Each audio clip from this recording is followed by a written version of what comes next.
Hey there everybody, it's Chili here. Welcome back to Tutorial 8 of Beginner's C++ Game Programming. We've come a long way, and I think we're ready to make a game of epic proportions. Now I have this revolutionary idea for a game, #GameChanger. I'm kind of reluctant to give the idea away though, because it's basically just a license to print money. But you know what? I'm gonna do it anyways, because I'm just cool like that. So listen up.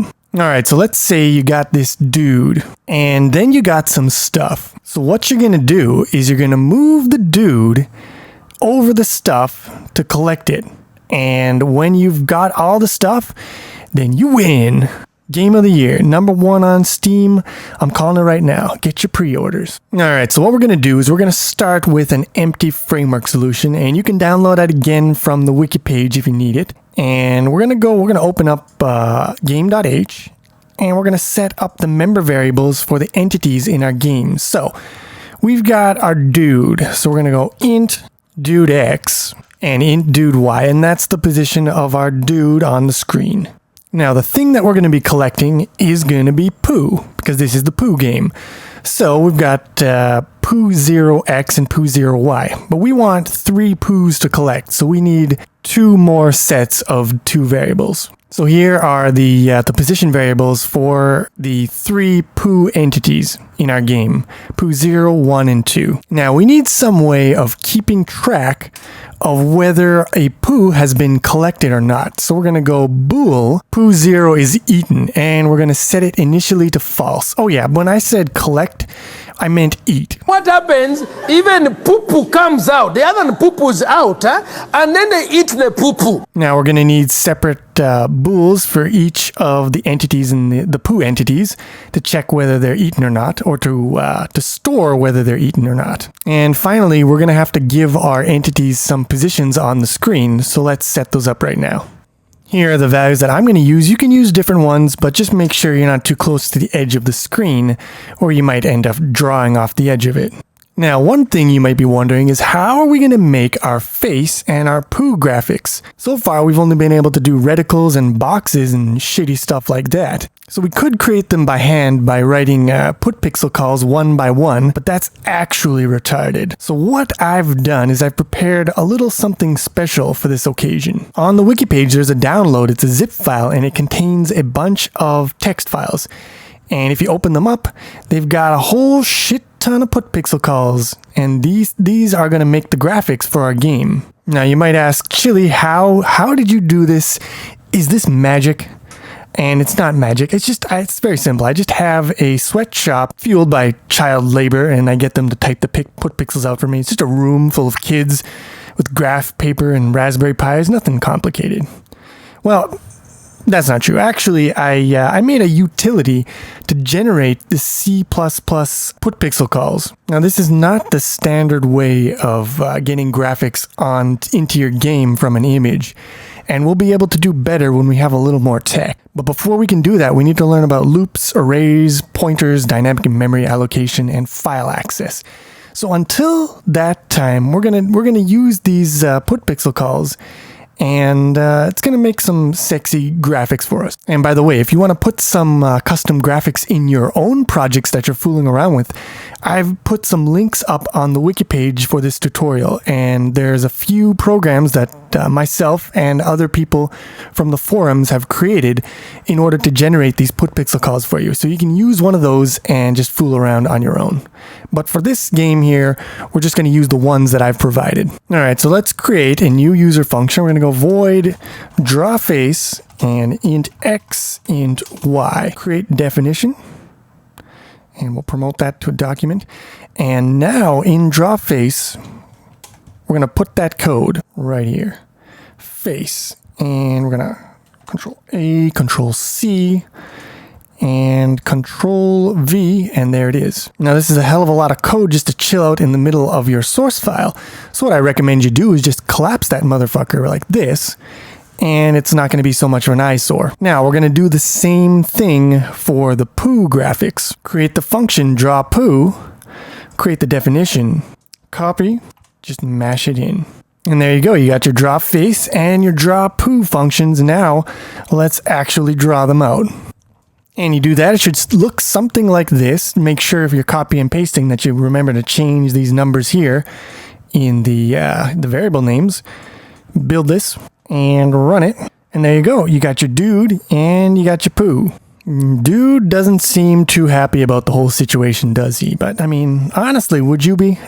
Now, one thing you might notice about these put pixel calls is that they're all these offset values here, these numbers, they're all positive. There's no negative numbers like we had with the reticle.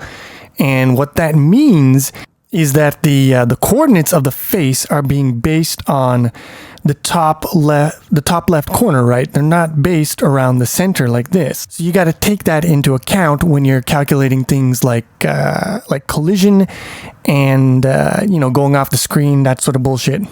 So if I set dude X and dude Y equal to 0, what do you think is going to happen in this case? It's going to draw the dude at the top left-hand corner. Now remember, with the reticle, because the reticle is being based around the center, if you tried to draw it 0, 0, you'd go off the screen, you'd crash your program. So it's a little different with this guy. And it's the same for the poo, by the way. All these images that I've given you, they're all based on the top left corner. All right, let's make the functions that will clamp the dude to the screen. So we've got the clamp screen X, clamp screen Y. I didn't change that one there. And it's going to be a little different than in the last one. In the last one, we hard-coded the dimensions of the box into the clamping function. But here, we're going to also pass in the width of the thing that we want to clamp. And that'll make this function a little more versatile. So let's also make some variables here. And we'll just do dude width equal to 20. And where I get that number from, by the way, is I labeled all of these put pixel call images. I've tagged them with their dimensions so you can get them from here. And we'll do the same for the height. And now let's implement these functions. So we're going to go like this. I'm going to open that up and let's see here. So we got to calculate the left and the right sides. Now the left side is actually just going to be X, right? Because we're basing our images now, our entities are around the top left corner. So we only have to calculate the right side in this case. Then we check if the left-hand side is off the screen. And if so, return 0, which is the lowest possible X value. We check to see if the right-hand side is off the screen. And if so, we return the farthest right valid coordinate, which is the width minus 1, minus the width of the actual the image that we're trying to draw. Otherwise, there's no problem with this X, and we just return it as is. And get rid of this at the end. And we do the same for the Y. Changing the values that need to be changed, like X becomes Y, width becomes height, right becomes bottom, etc., etc. Now that we have the clamping functions implemented, let's move on to the movement of the face, the dude. So, for example, if the right key is being pressed, we increase the value of the dude X by 1. You can write the increase by 1 code like this, but a shorter way of writing it is like this. Dude X plus and equal 1. It's the same thing, it's just a little bit of a shorthand. So you can use that if you like. And we'll do the same for the other 3 directions. Again, you can use minus and equals instead of, dude X is equal to dude X minus 1. Now we write the statements that will clamp our dude X, keep him within the drawable region of the screen. And remember, this time we are not hard coding our dimensions into this function.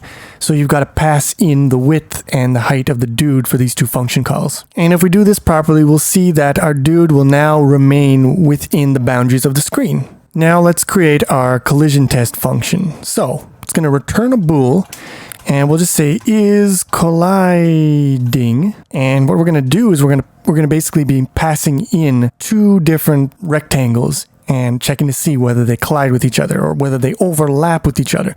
So we're going to go int x0, int y0, int width 0, int height 0, and then we'll do the same for the second rectangular region. That's a hell of a lot of function parameters. So what I'm going to do, I'm just going to put a line break in there. This doesn't go off the side of my screen so much. And then we're going to want to implement this guy, create definition. Let's do it. So again, what we're doing here is we're calculating the right and the bottom sides of the two boxes because we already have the left and the top. And then we return the result of our familiar expression here for detecting a collision between two boxes. And let's also put a line break in there, and that seems pretty good. Now, in order to do the collision check, we're going to need the width and the height of the poo, and that is 24 and 24, which you can find again in the file name there. So I set those variables up. Now, what we want to do is we want to check to see whether the face is colliding with any of the poos, and if it is, we want to set the Boolean flag of that poo to true, meaning that that poo has been eaten. So we create an if statement that is predicated upon the return value from a call to is colliding, and we're checking for collision between the dude and poo0. And if there is a collision, we're going to set poo0 is eaten equal to true. And now we want to do the same thing for the other two poo. So we'll do a little copy and paste and make sure you change all three of these numbers here. Don't miss any. And finally, we need to actually use this value to do something tangible that the user can see. So basically, if the dude eats the poo, we don't want to be drawing the poo on the screen anymore.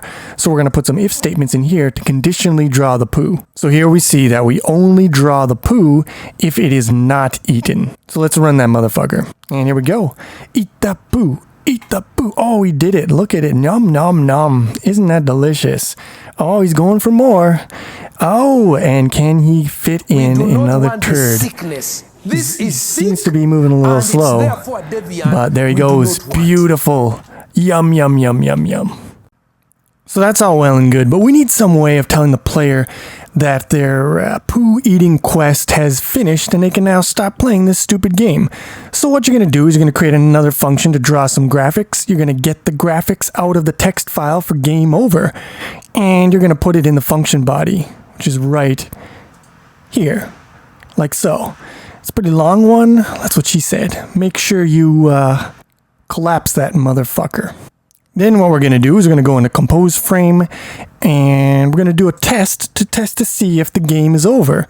Now the game is going to be over if poo0 is eaten and poo1 and poo2 are eaten. And if all three are eaten, we draw game over. We need to figure out where we want to draw it. 358, 268, we'll put it about at the middle of the screen. Now let's see how this works. Alright, the dude has eaten the first two poos and now he's going for dessert.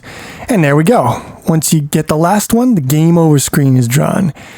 And you might say, well, it's kind of dumb that you can still move the guy around on the screen after the game over. But I kind of like it this way. I imagine the dude wandering this empty landscape, forever alone, with nothing but a belly full of feces to keep him happy. It adds a little je ne sais quoi to the experience, but your mileage may vary. Alright, the last graphic we're going to add to the game is the title screen graphic. So again, same deal, make the function, copy and paste. Now this one is rather large. That's what she said. So expect it to take a little longer to build.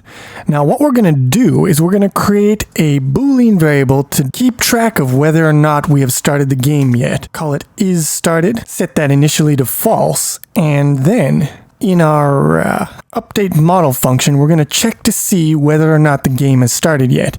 So we're going to go if isStarted. Put the finishing brace down here. So if we are started, just process the game as usual. But if we haven't started yet, we don't want to be able to move the dude around on the screen. So else, and if we haven't started yet, all we want to do is check to see whether the user has pressed the start button, which we'll use as enter. That's the virtual key return, by the way. So if return is pressed, then is started equal to true. There you go. Now on the graphics side of things, what we're going to want to do is, if we're not started, then we want to draw the title screen. And I think this will draw it in the center of the screen. Otherwise, we're just going to draw as usual. So we open up an else here, and at the end we close it. And there you go. Now this should work. Let's see if we can build it. Alright, let's run that motherfucker. And there we go. We got our title screen. Keep calm and eat the poo-poo. And if we press enter, we got our poo game. And after eating the final poo, it's game over. Game over, yeah! So there's our game. Now I know what you're thinking. Chili, this is a true modern masterpiece. But there's one thing missing. You see, the poo locations, they're all fixed. It's the same thing every time. And that's really holding this title back. There's so much amazing gameplay here, but there's no replayability because it's all the same thing once you've played through once. And you know what? I totally agree with you. Let's get on that shit. Pun intended. Now, to finish off our little scatological journey here, we're going to randomize the positions of the poos. So the first question is, where are we going to do this stuff? Because if you think about it, right now we've mostly been writing our code, our logic and stuff in update model, and our drawing stuff in compose frame. Now, setting the positions of the poo doesn't seem like drawing code. So you might say, well, let's put it in update model. But the thing about update model is it does its thing every single frame, right? We only want to really update these motherfuckers once. Now, if you look up here, you'll see a function, a member function called game. So it is, it's a member function of the game class, but the name of the function is also game. And if you have a member function and its name is the same as a class, that indicates that it's a special function called a constructor. And this function is called when the game is created. So it's only called once at the beginning of our program, and we can use this to randomly generate our numbers. Now, the C++ language comes jammed-packed with a library of classes and functions that you can use to help make your programs. But if you want to use those classes and functions, you first have to include the associated header file. So we're going to include random, and then we're going to create a random number generator object. So by and far, the most popular one is MT19937. And so we're going to create that. We're going to call it RNG. And then we're going to use that to generate the positions of our poos. So we can generate random numbers by typing RNG and then typing just the parentheses. It seems a little strange because you're used to object.function name and then parentheses, but just trust me, this is the way that this object works. You can just put the parentheses after the object name, and that will call a function to generate a random number. So we can do that for the coordinates of all three poos, and if we run that motherfucker and press enter, crash! Fuck you, Chili. Alright, I'm going to break here and stop because I'm an idiot and I didn't put it in debug mode. Debug mode. I put the stress on the wrong syllable. There we go. We'll press enter here. And we will retry. Break. We're going to move up here, moving on up. And let's just go here. We'll look at this. Alright, so poo0x, poo0y, negative 7 million...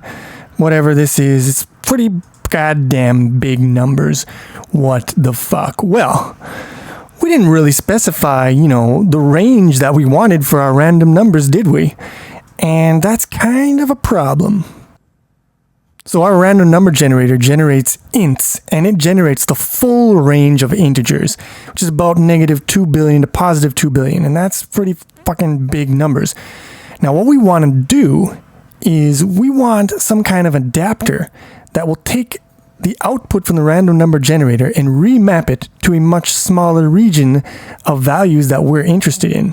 Now, it just so happens that such a thing exists in the form of uniform int distribution. And, oh, by the way, these STD double colons that I'm typing here, that's just, you have to type that whenever you're accessing something from the standard library, so don't worry about it. So we want uniform int distribution. This is a little crazy, and I'm not going to go into big detail, but you have to type angle braces and then int, and that's telling you that you want this thing to output ints and not something else. And then, so we're going to create a distribution, and we're going to call this the X distribution. And now we're going to create it with some parameters. So we're actually calling the constructor for this object. So we want values in the range of about 0 to, let's just say 770, because I don't want to calculate the exact number. And the same thing for the y. So 0 to 570, that should make sure that our poos are not going to be drawn off the screen anywhere. So we've got these two distributions that are going to remap the values from our random number generator to a range that is useful to us. And now what we're going to do, type in the name of our distribution, and as a parameter, we pass the random number generating engine, and that will use the engine to generate a random number and then remap it to the range that we want. And output it, and then that'll be stored in our variable. So we set it to generate all of our x's, and then to generate all of our y's. And if we run this, press enter, and happy times, we've got our poos, and they are now in just random positions. Neat, let's try it again. Bam, away. That's interesting, it's quite a coincidence. They seem to be in the exact same random places that we had them before. Let's try one more time. Okay, this is garbage. So I called this thing here a random number generator, but it's actually a pseudo-random number generator. And what that means is it creates a sequence of numbers that appears random. If you look at any of the sequence, you can't predict what the next one is going to be easily. But it's not random in that it's completely deterministic. It'll always produce the same sequence over and over again if you restart it. Now, the sequence that it produces is dependent upon a seed value that you can seed the generator with. So if you give it a different seed value every time, then you'll get a different pseudo-random sequence every time, and all is good. So how do we generate our seed value? We're going to create another random generator called the random device. We'll just call random device RD. And in the constructor parameters for our random number generator, we're going to pass it a value generated by RD, and that will seed the initial state of the random number generator, and then it'll produce random numbers for us from then on. So now if we run this guy, different values, hey? Try it again. Once again different. Now we get random numbers every single time. And you might ask, well, Chili, why don't you just use the random device from the beginning if it's actually giving us a random number every time? Why not use this instead of our pseudo-random generator? And the answer is, in general, the random device isn't good at creating a lot of random numbers. So when you're making a game and you have to generate a lot of random numbers, it's not a good idea to use random device. The performance is bad, and it might start generating the same numbers. It depends on the implementation. And I'd just like to note that there are better ways of seeding this particular random number engine. I just don't want to go into them because they're a little more complicated, and it's not worth it for us at this point in time. Also, if you're going to be generating random numbers throughout your game and not just at the beginning, you probably want to make your random number generator a member variable instead of creating it inside the function, because then it'll have to create it every single frame. So that's our first game. I hope you enjoyed making it with me. It's basically the simplest thing I could think of, and we'll definitely make some more complex stuff once we get a couple more tools on our belt. By the way, I think the next game on the menu is going to be Snake Game. Motherfucking snakes on a motherfucking game. But this was a good first demonstration, tying together everything we learned so far. And we also learned some new stuff. We learned the subtract and add a sign operators. We included our first header file, and we used some stuff from the standard library. Specifically, we learned how to generate random numbers, which can be used for all sorts of dumb bullshit. And most importantly, we Eat the poo-poo of our children! And now a message from the Power Rangers. Hey everybody, it's Chili here, and I have a small favor I need to ask you guys. So what I need you to do is open up the video for tutorial 0. I'll put the link in the description. And the first thing is I'd like you to make sure that you've set the smash that like button if you haven't already. And then I just want you to play the video to the end. You don't have to watch it. You can put it in the background. You can mute it, whatever. But make sure it plays to the end because YouTube will track that data. And the last thing I need you to do is, just leave a comment saying something like how great C++ is. Ever since you've started, you've had an erection that's lasted for more than 4 hours, and you've had to see your doctor, that sort of thing. Now, I made this exact same request in the old series in episode 8, and it worked really well. It really boosted the search rankings of Tutorial 0, and it drove a lot more people into the Planet Chili community. Now, you might be saying, well, that's great, Chili, but what's in it for me? And I'm going to say lots. I mean, if you like these videos, think about it. The more views they get, the more people that join the community, the more motivation Chili has, and that means more videos for you. So please like, comment, and watch Tutorial 0 to the end. That's all I ask. And since we're on the topic of shameless self-promotion, a lot of people over the years have asked, how they can donate to support my work or show appreciation. And I finally put together a Patreon for that stuff. There's going to be perks for patrons. I'm actually doing something a little different than the normal Patreon thing. But don't worry, I'm not going to ever make the tutorials pay to play. They'll always be free. Free to all. Ain't that something? It is, actually. And don't misunderstand me. I'm not asking you to dig deep or anything. If you're barely scraping by, please do not give me money you cannot afford. And if you can't support me in that way, but you want to support me in some way, there are plenty of other ways to do that. You can, first of all, if you haven't already, join the forums, come in and say hi. Because one of my number one goals is to grow a lively community in the Planet Chili forums. So come on down and join the ranks. Another thing you can do is, spread the word about the tutorials. If you see some posts on Reddit or somewhere where you think it might be applicable, feel free to pimp out my stuff and we'll drive some more people into the Planet Chili community. And if you haven't already, follow me on Twitter, because seeing that number tick up just gives me a nice burst of oxytocin and dopamine. And I think that's enough self-promotion for one day. Thank you all for helping me boost up Tutorial 0. And now it's time for the homework. The goal for this tutorial's homework is going to be simple to understand, but it might be a little tricky to implement. I don't know. We'll see. So what I want you to do is you're going to take the poo game as we have made it, and you're going to make it so that the poo move around on the screen. So they're going to move around in diagonals, and when they hit the wall, they're going to bounce off as you would expect them to. And that's it. Everything else was the same. You just got to make the poo move and stay within the screen. So good luck with that. And that'll about do it for today. Let me know in the comments what kind of other classic games you would like me to cover in the future. I've got a pretty big list, but I'm always open to suggestions. They shouldn't be too complex. I don't want any ideas for projects that are going to take like 50 videos. Anyways, thanks for watching, and I'll see you soon with some more C++.